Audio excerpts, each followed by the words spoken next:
Just getting everyone caught up to speed. About 20 games ago, I started to record the play by play of the games I was going to.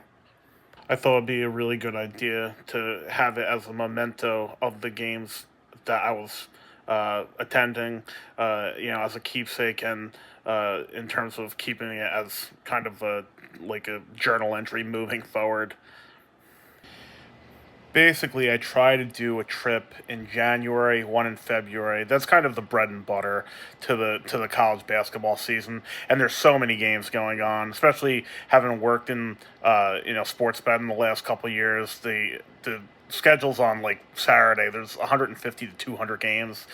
So you can really, if you're really into college hoops, you can kind of make it like a 2 or 3 day trip, and that's what I'm doing. Over the next couple days, and then last month I also did a trip up to Massachusetts where I saw Northeastern play Drexel, and then UMass play George Washington. So you're kind of able to swing that if your schedule allows. I'm trying to basically get to 10 a year. I'd be okay with. So generally, that's probably 5 or 6 between January and March, and then somewhere in the other couple months, do 4 more. There's still a lot of relatively close teams, within a 4 or 5 hour radius that I still have to do. A lot of New England still, a good amount of teams from Virginia. And so living in South Jersey now, Virginia isn't incredibly far. There's a lot of schools probably within the 5 hour mark or so that I still have to get to. So there's still a good amount of teams on the East Coast I still really have to do. Um, but the this year has been wacky because I'm bouncing back and forth between like a lot of like warmer weather and cooler weather kind of places. So just running it down, I went to Miami against Fairleigh Dickinson opening night of college basketball season. That was a 113-72 final. Miami looking like a much better team than they've actually turned out to be, which is really poor in the ACC. Then, second game of the year during Thanksgiving break when I went up to Green Bay for the Dolphins Packers game. I saw him play Stonehill, another game that was kind of, you're going to cross another arena off your list, but I wasn't really expecting a good game. Marquette won 94-59 there. Then a couple days later, wound up spend the weekend in Chicago. I went with my friend Rick to the DePaul Valparaiso game that Friday afternoon. DePaul beat Valparaiso 89-70, and DePaul at that point was actually undefeated, so off to a good start before they kind of fell off as expected in the Big East. And I think Seton Hall, with them beating UConn the other night, actually finally is now at least tied with DePaul. Because I saw that DePaul was trailing in the standings for a little bit, or Seton Hall was trailing in the standings to DePaul, which is pretty much unheard of. Then I flew out to Phoenix for a 2 week long trip around the holidays. I saw, but to me, by far the game of the season that I'd been to so far was Idaho State's big comeback on Northern Arizona to win 72-67. They were down 19 points with 12 minutes left in the game. That was definitely the most competitive game I'd been to so far this year. So that game took me out to Flagstaff, and I guess I had heard, but I didn't realize Flagstaff is really interesting because it's only a couple hours from Phoenix, but it's up in the mountains and the elevation's like 6,000 feet. It drops precipitously between Phoenix and Flagstaff, which I guess I heard, but I didn't realize how drastically it drops. Like it can be like 15, 20 degrees in Flagstaff, but an hour and a half, 2 hours away, it's like 60, 70 degrees in Phoenix. That was a really like wild environment to me, and something I guess I wasn't anticipating that it was that cold in Flagstaff. Flagstaff seems like a cool town though. A lot of good like Mexican restaurants to check out there. The one place I went was really good after the game that night, and then. It's kind of like cool how it's like up in the mountains. I think there's some ski resorts up there, so it's and NAU. They've been having a pretty good year, and I think they're better than than their record indicates. They've kind of like struggled a little bit the last couple days.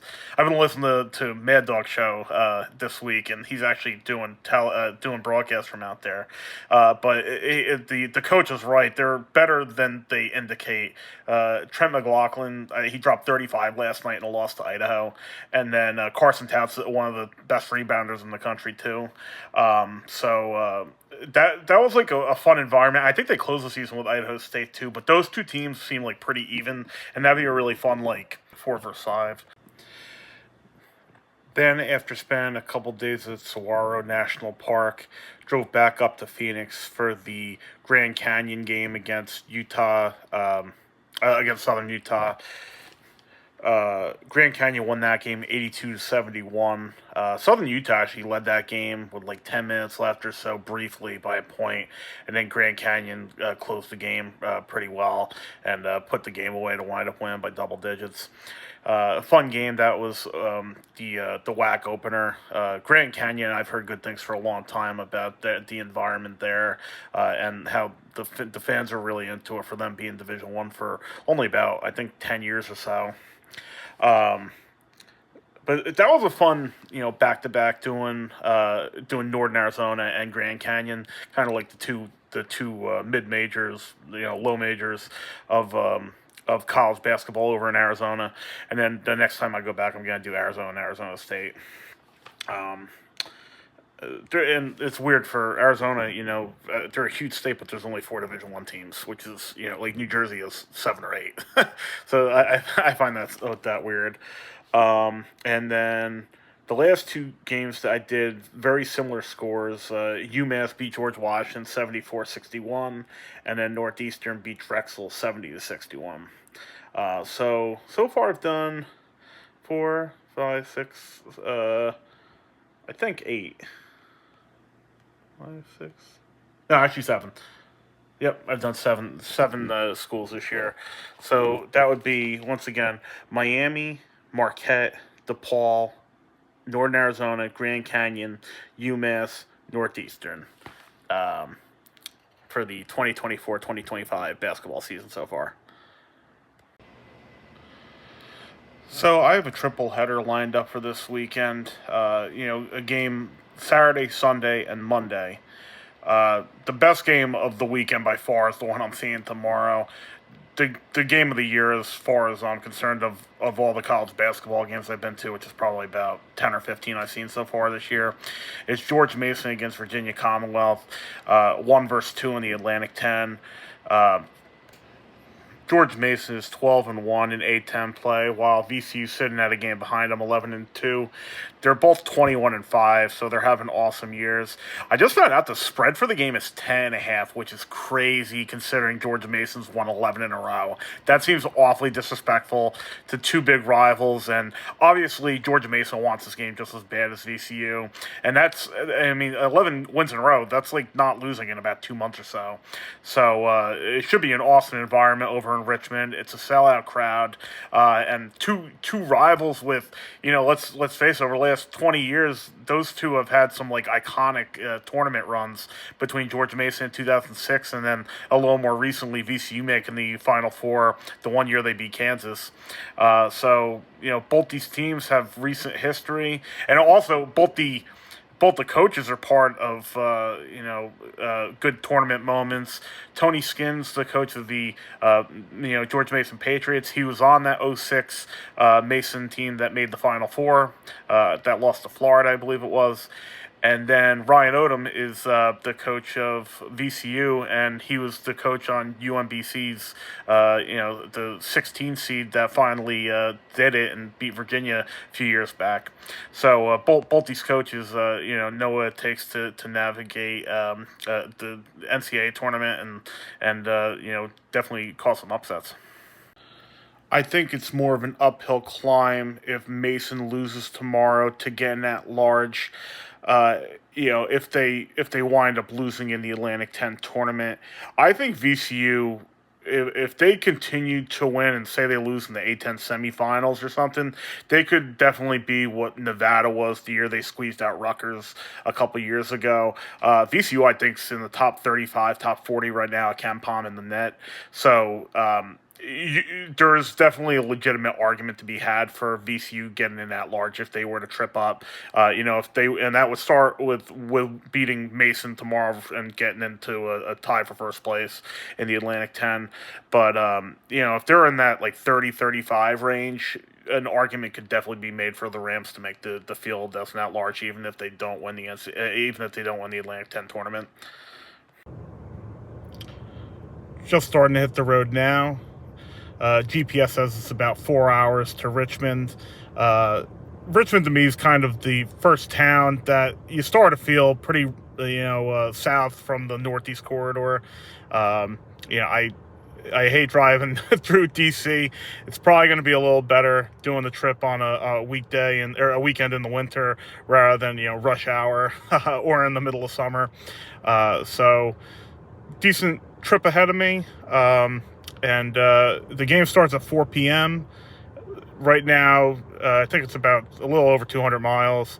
So it's going to be, around 4 hours. That'll give me time to probably have like an hour or so to walk around campus and check out the arena at Siegel Center on the campus of Virginia Commonwealth.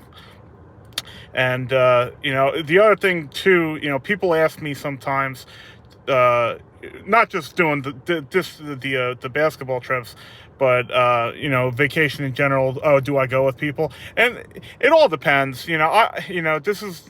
I've done 90 schools or so. I would say probably between 10 to 15 games I've went with people.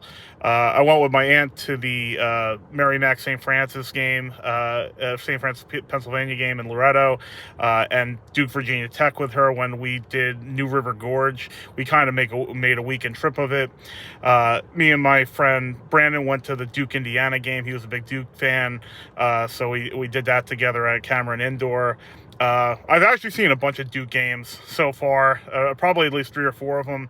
Me and my friend Chris, we did, which wound up being Coach Krzyzewski's last road game in the regular season. We did a trip to see the Cavaliers play the Timberwolves in Cleveland, which was pretty cool because he went to my high school. Carl Anthony Towns wound up hitting the game-winning 3 on that trip to beat Cleveland. Then the following night, we did Duke Pitt in Pittsburgh. So me and Chris did that trip together. Obviously, I posted about it on the website, but me and Rick did the DePaul Valparaiso game. So yeah, I check out a bunch of games though with people. Some of the other ones I've done, like, they're 2-week-long road trips. So it's kind of tough, getting people to go to Phoenix and Vegas and all that for 2 weeks. Or I did San Diego a couple of years ago. So a couple of my trips lately have been lengthier probably than the average American's vacation. So it's a little tricky sometimes, getting people to do something, more lengthy like that. And then like a couple years ago, I did the College World Series in Omaha, and I was there for the whole tournament. Omaha, understandably, is not everyone's cup of tea. Although Omaha had much better breakfast than I was expecting. A lot of the places there had like really, really solid, breakfast. And the town of Omaha is pretty nice. They do a great job setting up for the College World Series too, and making it like a world-class event. And that, again, it was like 90 degrees a lot of those games. It's definitely not everyone's cup of tea. It's tough. Even I'm not the biggest college baseball fan, but some of those days were brutal, and a lot of the games are, like 11-2, pretty high scoring. So, stuff like that isn't necessarily everyone's cup of tea, but as like a solo traveler, I definitely enjoyed going to it and checking out the different restaurants and breweries, and, the Omaha Zoo is pretty cool, and things like that. So about to set out on this 4-hour drive, and we'll see you down in Richmond.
2 minutes till the second half starts.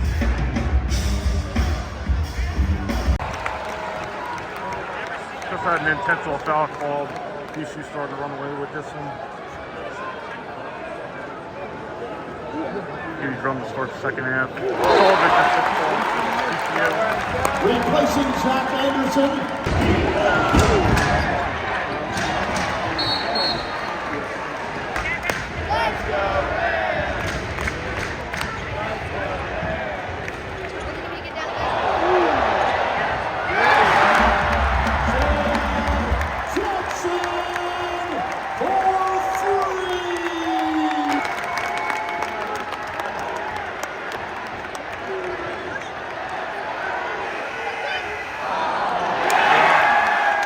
Rebound. Killing clock, but it's over anyway. It's 60 for the game.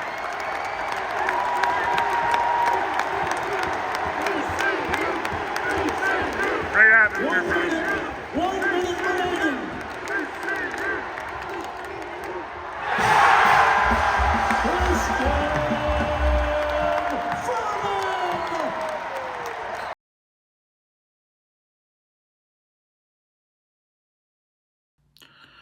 So VCU went to taking care of George Mason 70-54 yesterday at the Siegel Center. I've heard a lot of great things about the arena in Richmond for Virginia Commonwealth, but that was a great environment. It had a crowd of 7,600, and it was a sellout, like I mentioned. And definitely would recommend seeing a game there. And the crowd was really into it, and VCU fans are pretty knowledgeable. Just a great start to their second half yesterday. Jack Clark had 10 points in the second half, and then Max Shulga hit a couple big threes in the second half. He wound up having 22 points, and he's been around a long time. He was at Utah State under Ryan Odom, and has wound up at VCU playing for him too. And that was a big time win really for VCU to move into first place with 4 games left. And I was really impressed by the crowd at VCU yesterday, and they're. Some years with the Atlantic 10, the tournament is kind of, you'll have like a St. Joe's or someone like that make a run as a lower seed, or, Duquesne did pretty recently too. But in terms of, like, VCU's a legit team this year. I think they have a very good chance to continue on to win the A10 tournament. And even if they lose that, I think they have a chance to be in the top, top 30, top 35, where they could lose that and still make it into the NCAAs as an at-large. So we'll see down the stretch, but VCU is a great arena to check out, and that's another one to the list. And I think George Mason, has something to work on after yesterday, but they've had a hell of a season too so far. It's a much shorter drive for me today to my next game, which is a nice time. It's 2:00 in the afternoon, so pretty late start into the day, but we'll get done only in the afternoon too. That's the Texas San Antonio Roadrunners, who come in with a record of 10-16 against the East Carolina Pirates. They come into the game 15-12, and it's a big game for East Carolina. I did some research for the game, and if they win today, this is actually will clinch their first winning regular season since the 2012-2013 season. They had like a 23-win year that year. East Carolina's coach Mike Schwartz has done a nice job with this team. In the early 2010s, they had some pretty bad years, like 10, 11 win teams. But last year he was 15-18, and then 2 years ago was 16-17, and this year they could be over 500. So he's done a nice job building up the program with the Pirates the last 3 years that he's been there. I had to look into the record books a little bit with this, because for as long as I can remember, these two haven't been great. Texas San Antonio, I do vaguely remember them making the tournament.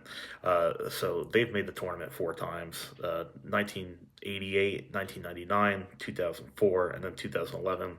They have a play-in win 2011 where they beat Alabama State, so they do technically have a tournament win in the record books. And both these teams have been part of part of, I guess, like historic NCAA tournament runs, you could say. UTSA was UConn's first opponent the year UConn won their first title in 1999. And then East Carolina, they have two tournament appearances: 1972, where they played Villanova, and 1993, where they were North Carolina's first round opponent. The year that North Carolina went on to beat Michigan, with the famous game with the Weber timeout, and Michigan ultimately had to vacate that appearance as well. So that's why, like UTSA, I remember them making the tournament at least once or twice. So I was right with that. They made 11. I think they lost to Ohio State in the main draw, but East Carolina, the first tournament I really followed was the year Syracuse won, which was 2003, and as far back as I can remember, East Carolina's been pretty bad. So yeah, 93. So that makes sense. So they haven't made the tournament in 32 years. Um, but so the line's actually dropped. It's now East Carolina 6.5, and the total's gone up to 150.5. They played the game only 20 days ago, which was 80-79. So I'd love to see a game like that today. And it should be. I'm expecting some points today. These Sunday afternoon AAC games tend to be pretty high scoring and back and forth. So we'll see what kind of game we get in Greenville in a couple hours.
A lot of fouls being called so far.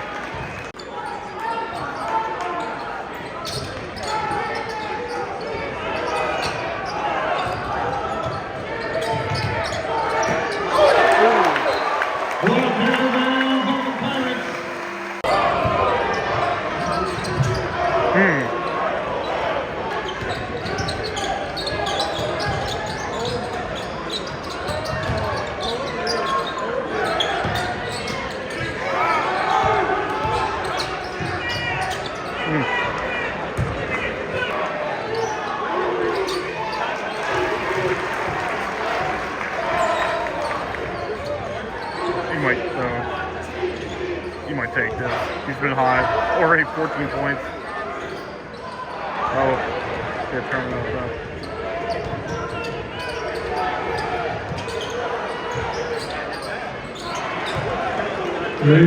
One game right now.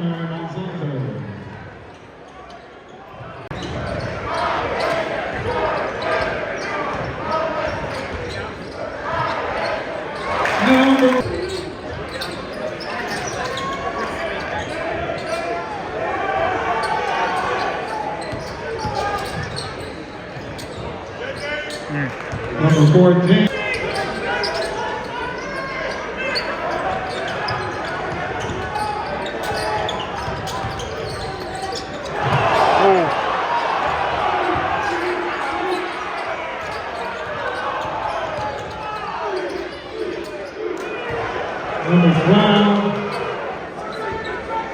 Going for the lead going into halftime for UTSA. It's been a great first half though.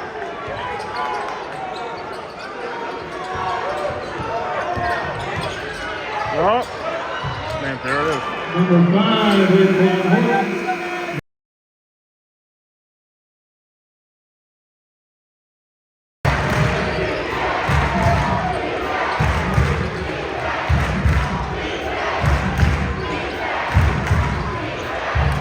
Oh, man.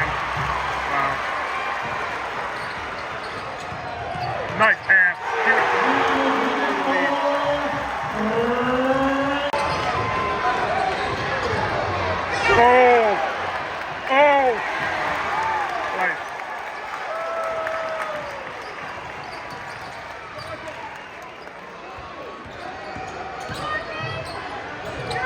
Oh, man.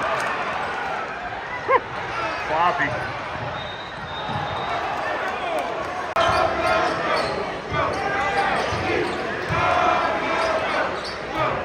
Number 1, Cam Hayes.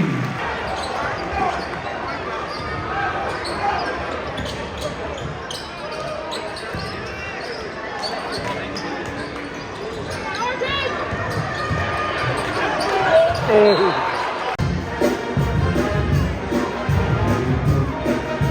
Great ball game here. 77-77.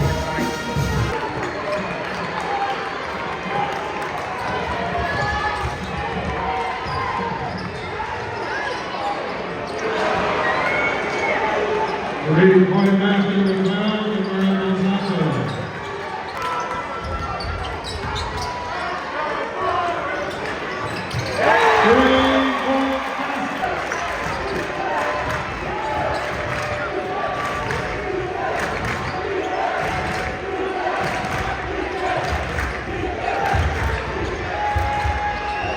Nice, Number 1.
That's a bad sign.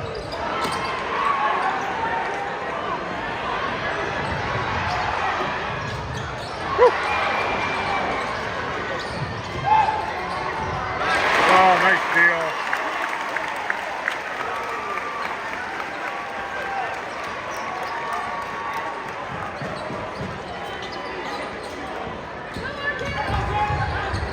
Nice. For 30 points.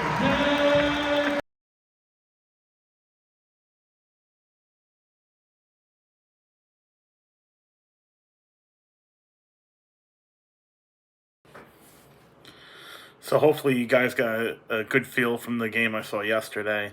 East Carolina took care of Texas San Antonio 96-89 in overtime. Really terrific game though, back and forth the whole way until East Carolina finally took control in the later stages of overtime. R.J. Felton had 30 points for East Carolina. He looks like a hell of a player, and I could definitely see him playing international for a while. I don't think he could get an NBA look, maybe, but I definitely think he'll be at least in Europe or somewhere internationally for a long time. Dropping 30 points with 5 threes in the first half, and just a great player. And then Primo Spears, who this is actually his fourth school in 4 years. The crazy era of NIL. He's been to Duquesne, Florida State, Georgetown, and now he's at UTSA. Having hit the best year of his career, averaging almost 20 points a game. But he scored 24 points in the game, and he had 17 in the second half. So. When they were up UTSA 58-50, and when East Carolina was making their charge, he really did a good job of keeping the Roadrunners in the game and giving them a good chance to win. Mingus Coliseum in Greenville, a great place to check out a game. I figured it was going to, Saturday was a sellout. So I knew yesterday wasn't going to be a sellout. A strong crowd, though, about 4,000 people for a Sunday afternoon game. It's always good to have college basketball as a filler once, NFL ends.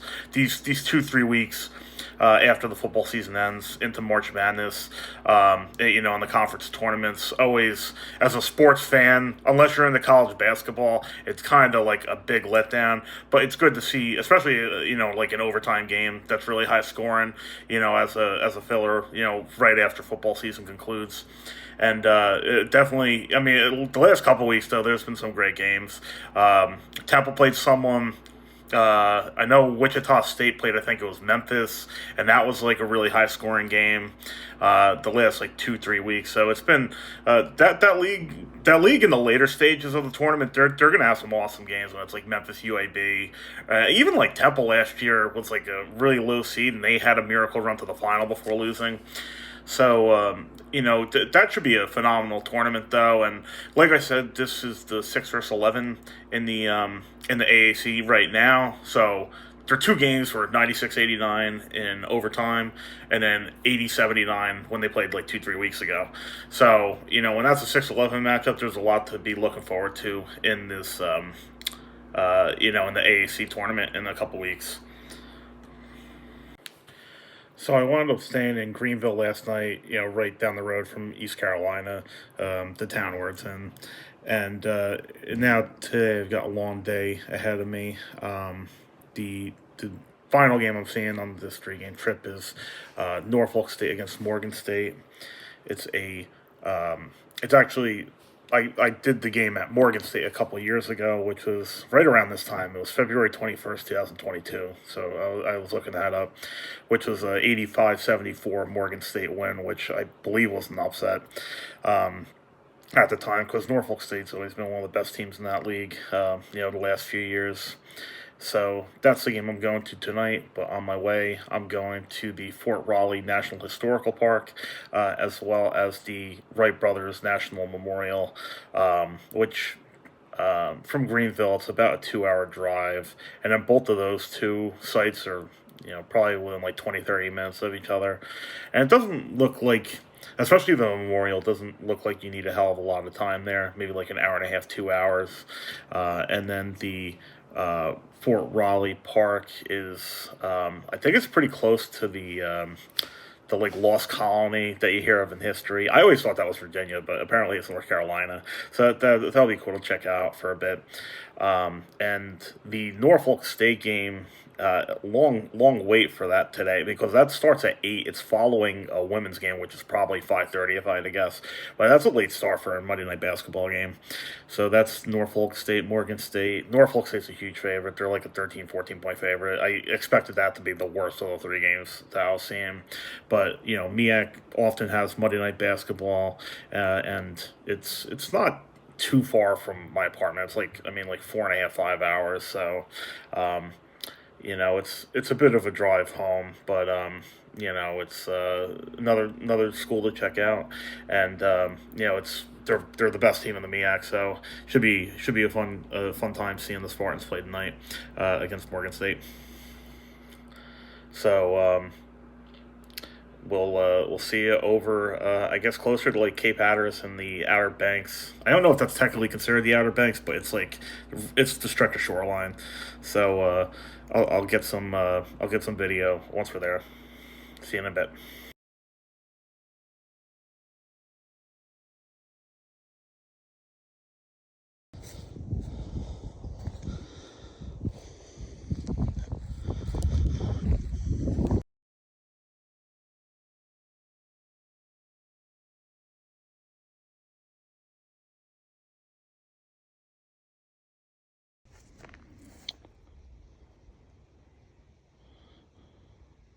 So this is really the main trail at Fort Raleigh. So it's actually a 2.5 round trip.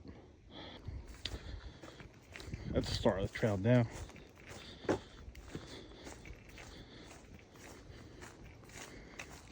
Very quiet here, which is nice.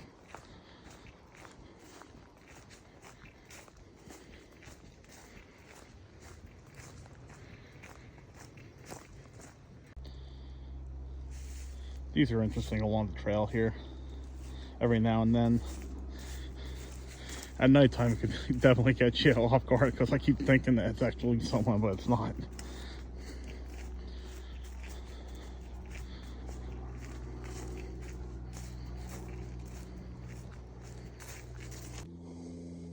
A little bit of a clearing here. Definitely a bit less shade and wooded.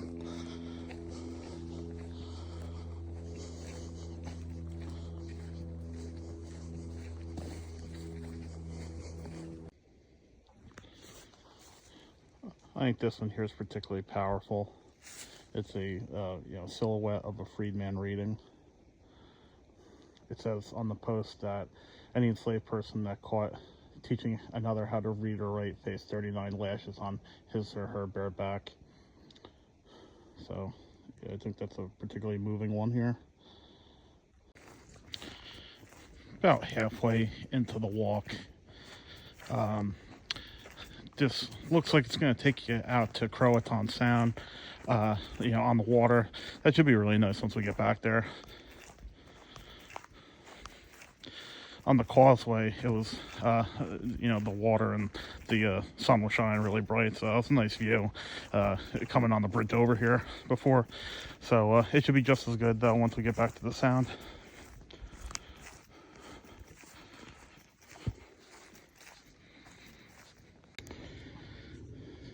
So once you complete it, this is the view you get. It's pretty nice around the beach here.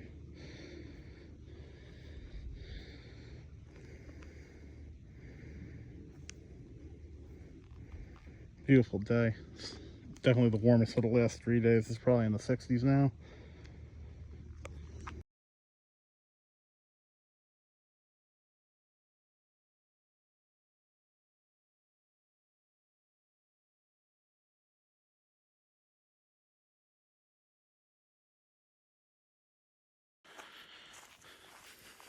So yeah, I didn't realize this was a stop on the Underground Railroad, and a lot of this trail, understandably, is based on that.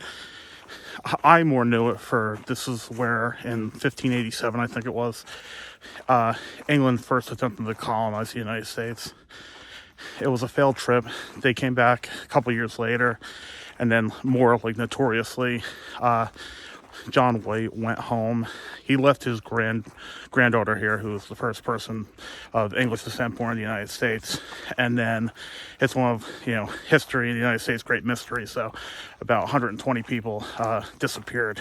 Growing up, this is like one of the earliest things I remember in history was learning about the Roanoke colony. So that is this location here. I don't really have a lot of time here. It's right, 4:45. Got here later than I was expecting, but the main thing, I guess, to check out is that, so I should be able to get that done in the next 10-15 minutes.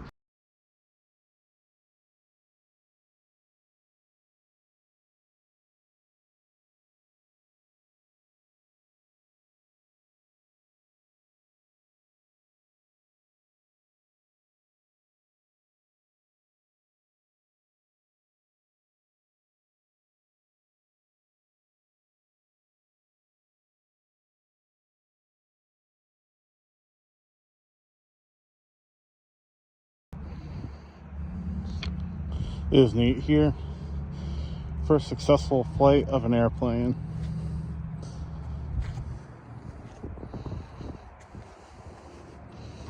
And then the monument is straight ahead.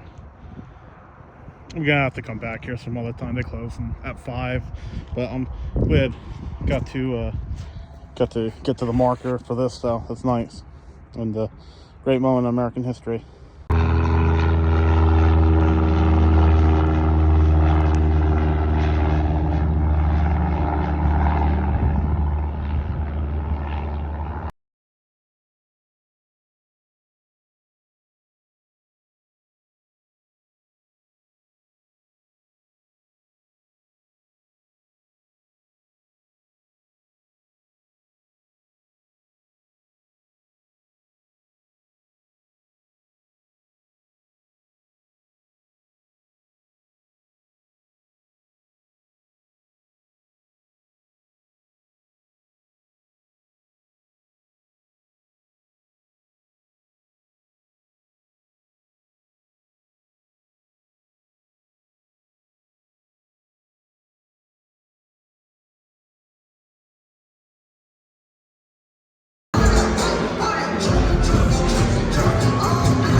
tip-off. Great crowd, though. The girls just won there again by about 40 points before. They had a 5:30 start time. And these guys rested. Much bigger arena than Delaware State and Maryland Eastern Shore. That one kind of has a track around it, though. This would be a good gym for like the Virginia High School State Championships.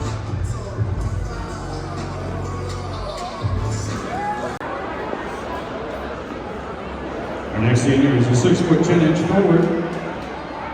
He's a 6'11" forward from High Point, North Carolina, number 7, Joel Mate.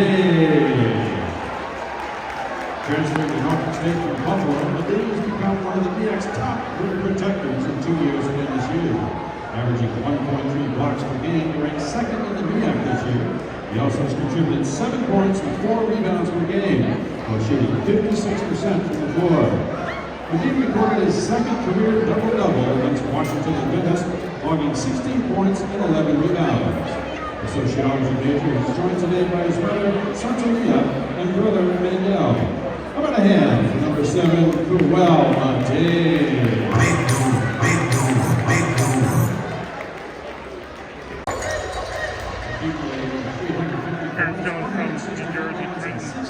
Well, looking at the roster before, he actually played ball for a bit at Eastern Wyoming, so that's an interesting move to go from Trenton to Eastern Wyoming. He's enjoyed a great scoring a career-high 20 points against both Oregon State and South Carolina State.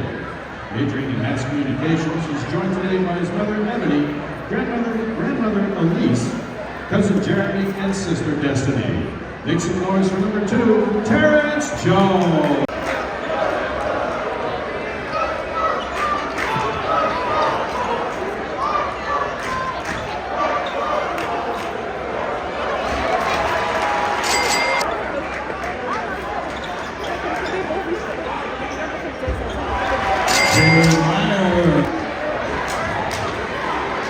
Lower scoring game than expected. Norfolk's pretty much back and forth with scores now.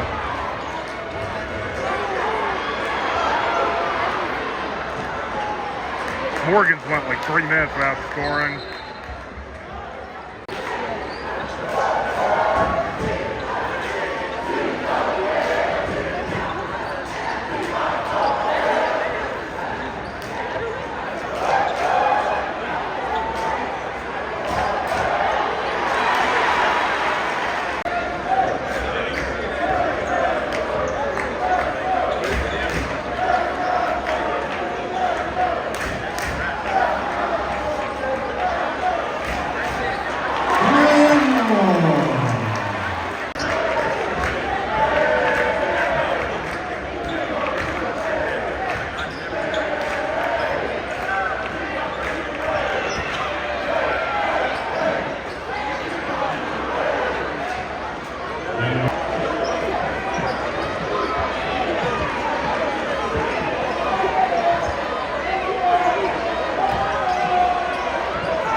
Good defense. We put this away. Yeah.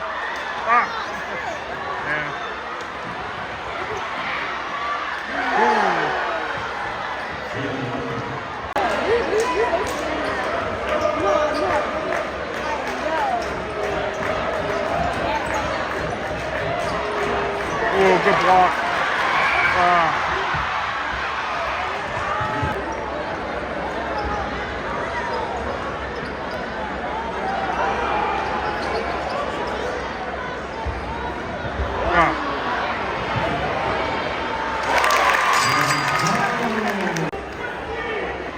Oregon State doing just enough to hang around, but it hasn't felt like they're ever going to win this.